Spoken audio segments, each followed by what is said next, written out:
I've sit so much cross-legged now. I've sit in a certain way cross-legged because if you can't do the yoga shit, uh, you sit this way or this way. Right? My whole life, I cross my legs one way, not the other way. This now hurts right here very, very, very, very much. It also has to do with when I'm painting, like when I'm painting baseboard now that I'm in painting for like 15 years. Like when I sit on my knees. Oh yeah, by the way, this is I'm gonna get to something really important today. I'm only providing the backstory. But when I sit painting, sometimes I sit with my feet flat out. More or less lately. Sometimes, depending on the shoes I'm wearing, I sit with my feet like this. I used to often be down crouched like this, but always on the balls of my feet. Though I understand that in primitive cultures, it's flat on the feet. However, my tendons and ligaments are not flexible enough, so I sit on the balls of my feet.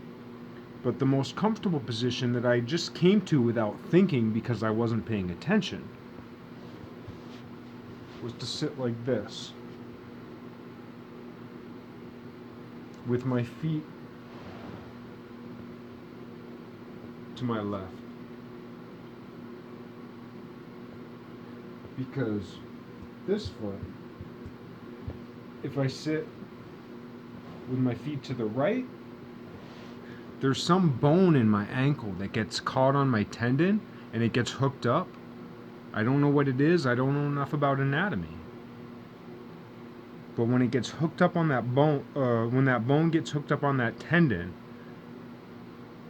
I have to like roll my foot until it like basically plucks the string of my tendon. And I'm terrified that it's going to tear my tendon because it hurts like a fucker.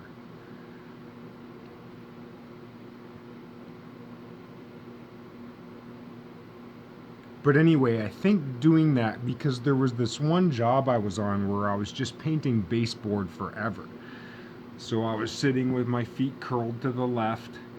And when I do that, the weight, especially after 8 hours, or whatever, presses down this way. And that twist, whatever that is, I fucked up a ligament, did something. Also, the calluses on my knee, I think, are aggravating that. So I think the two things are working together to create severe pain here. Maybe arthritis, who knows. But I also have this callus from like, when I'm just working on my knees, because sometimes, like painting windowsills or whatever, this, that, whatever, you're on your knees. And you might be down like this. You might lay down like this to paint baseboard like my boss. Or you might be, like this, or you might be like this. Like this, like however you are, depending on the space that you're in as a painter. By the way, notice that I'm wearing a brand new painter's shirt that has yet to have a besmeckle on it. My boss went to a pro show at the paint store and had lunch and grabbed a bunch of t-shirts and sweatshirts for us on the crew. He got a lot of them because he got sway. Because we paint a lot of shit. But we're not a huge company with a lot of overhead. We're a small company with very little overhead.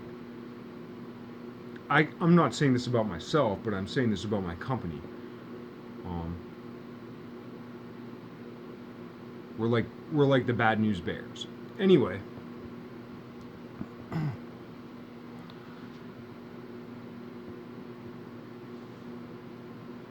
the movie.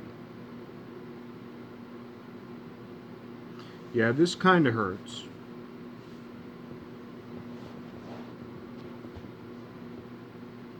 This doesn't hurt, which is my new way of sitting. this hurts a lot. Like something about that pressure with my leg here, and just I don't know what it is, and also that callus from working on my knees, which I think is pushing on my kneecap. It might be aggravating my bursa sacs, I don't really know.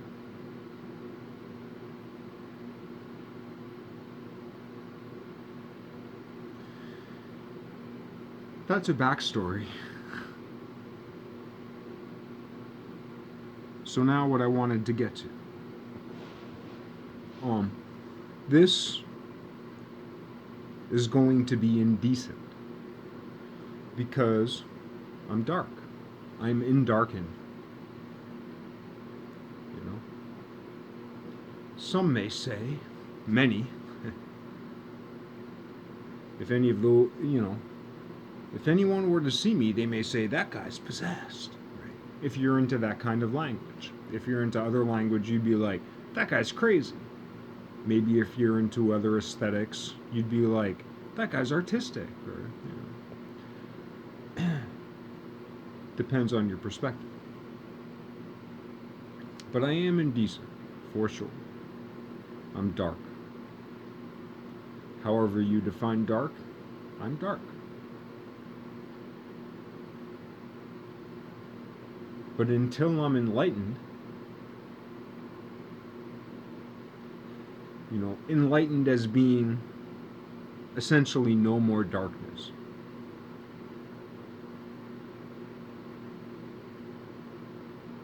I'm dark, but I'm not endarkened. I'm not dark all the way down. This body cannot be dark all the way down.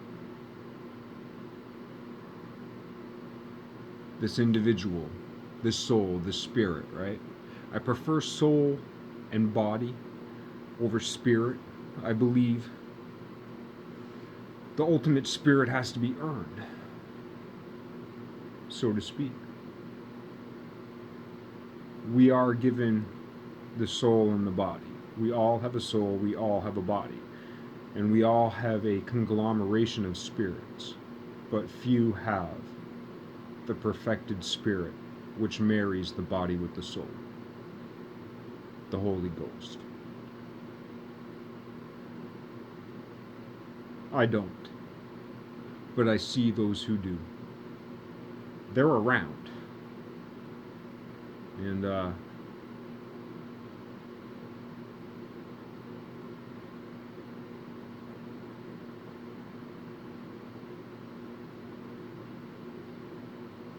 they're not what you think. To be honest, ain't nothing out there got it even remotely close to right.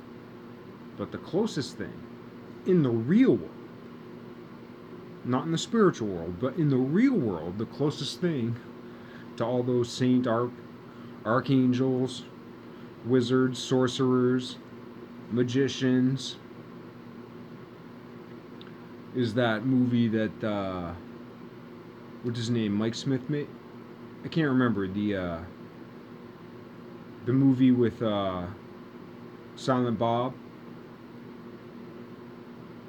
Jay and Silent Bob, those dudes. That movie about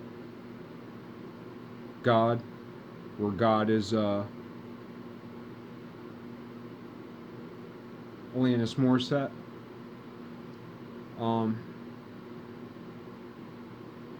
That's actually closer to the truth of how archangels and saints and angels, that's actually closer to the truth.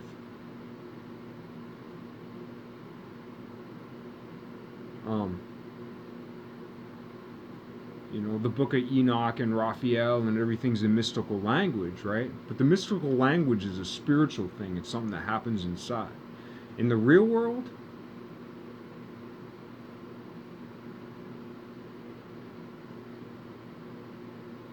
even the good archangels can be the biggest fucking pricks. The only thing is they do it for good cause. What good cause? They will protect you beyond, not only protect you from death, they will protect you beyond your own death. the archangels. But while you're alive, they'll push your Pavlovian buttons to show you the type of behavioralism that is built into your own body. They'll push your buttons up to the point of systematic breakdown, but they won't allow systematic breakdown. They'll do it only up until the point where you recognize that you're being Pavlovianized. In a sense,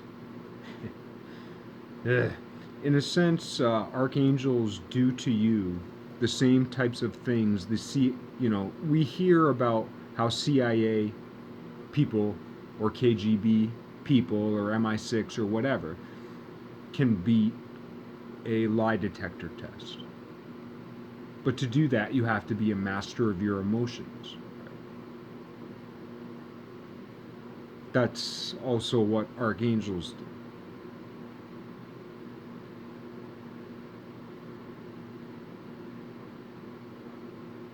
And once you become aware of these things, you're actually more susceptible to them, not less. You'd think that you'd be less susceptible once you start learning about how behavioralism works for real, and being not only learning but being taught. But as it turns out, as you become more aware, you actually become more susceptible. As you study symbolism and behavioralism,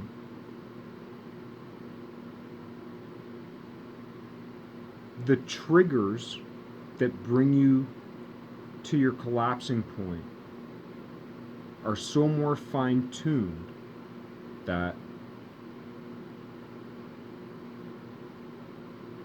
to bring you down emotionally, all the way down, we're talking right up to death, right, is so smaller, so fine, so subtle. What do they call it? Like a feather, a hair trigger?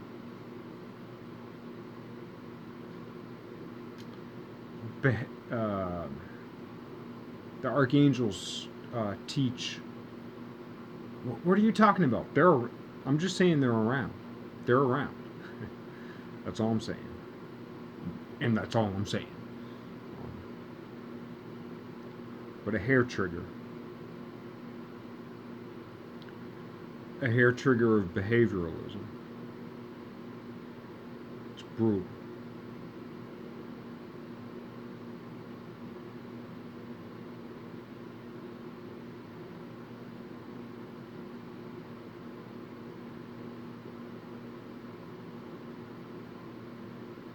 Not even what I was going to talk about.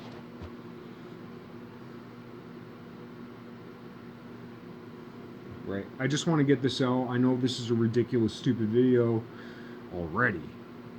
I wasn't even going to touch on any of that. I'm already 13, 14 minutes in, but I only got 20 left, so I'm just going to get it out so that I can remember, because I've had a few.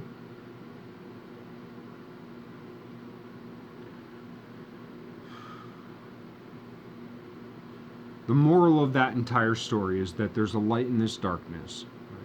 I'm dark as shit. I'm not enlightened. I'm not saved. I have a mild inkling that I will be. Sometimes. Other times I'm like, I'm in like Flint. But mostly I go through my life, pretty distraught, concerned. And I don't even care if I get there. But I do care if we get there. I shouldn't say that. I do care if I get there. But I know if I don't get there without us, I don't want to be there. I'd rather disappear forever. I'd rather I'd rather, like, there's hell, there's heaven, there's purgatory, and then the worst thing, I guess you could say, would be complete non existence. To evaporate in space time as if you never were. That's the worst thing. That's atheistic nihilism. Most atheists aren't nihilists, and most nihilists aren't really atheists. But to be like an atheistic nihilist, like, that's the fucking worst. Or a nihilistic atheist. That might actually be a little better.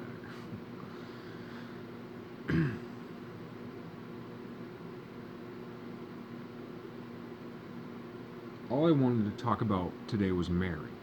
Fuck.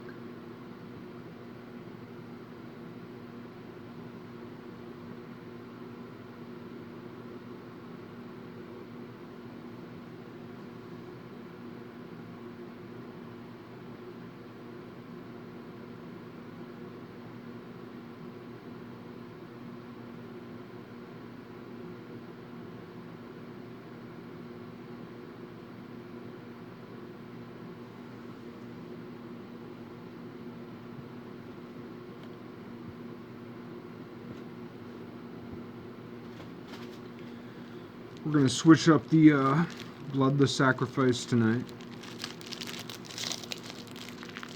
The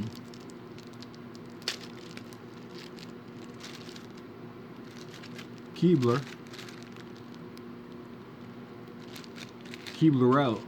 elves closely associated with leprechauns. I read.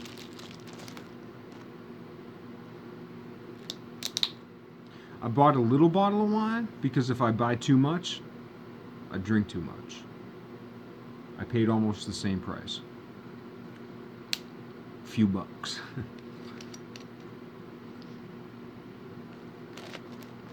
So, some people say it's the symbol, some people say it's the real thing. Well, can it be both? Can it be both the symbol and the real thing? Right? Never mind the fact that I've never been to seminary. I'm not an ordained priest. Is this any less? Right?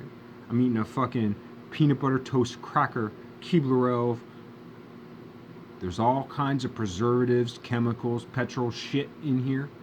And the sulfites in here or whatever, sulfites in the wine. But you know what's not in here? Another living being. There are no living beings in this. Easter.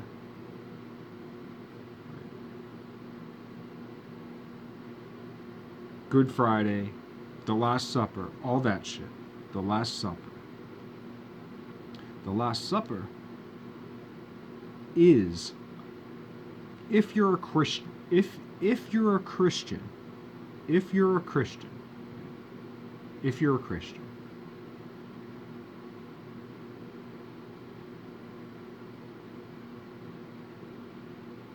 no matter your sect, no matter your denomination, no matter if you're a Christian, no matter your sect, your denomination, no matter your personal take or your church's take, if you subscribe, especially if you call yourself that, I mean, I don't even call myself that, yet I'm gonna fight to my fucking death for it. I mean, yeah.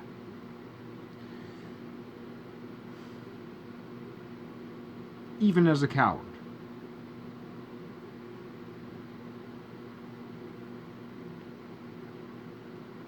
The one undeniable thing about the Last Supper is it's the last Passover.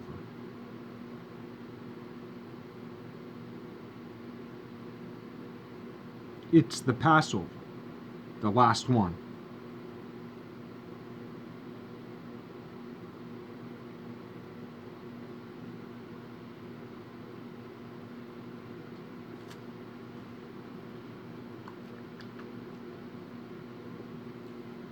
and the first one without blood. And now every Sunday or Saturday, for the Seventh-day Adventists, who are the most vegetarianish, veganish flora of the book by percentage, 30%, which sounds small, right? You say 30%, that's failing. Uh-oh, losing power. 5%, 5%, 5%. That's funny. Come on, baby. Come on, baby. Fuck.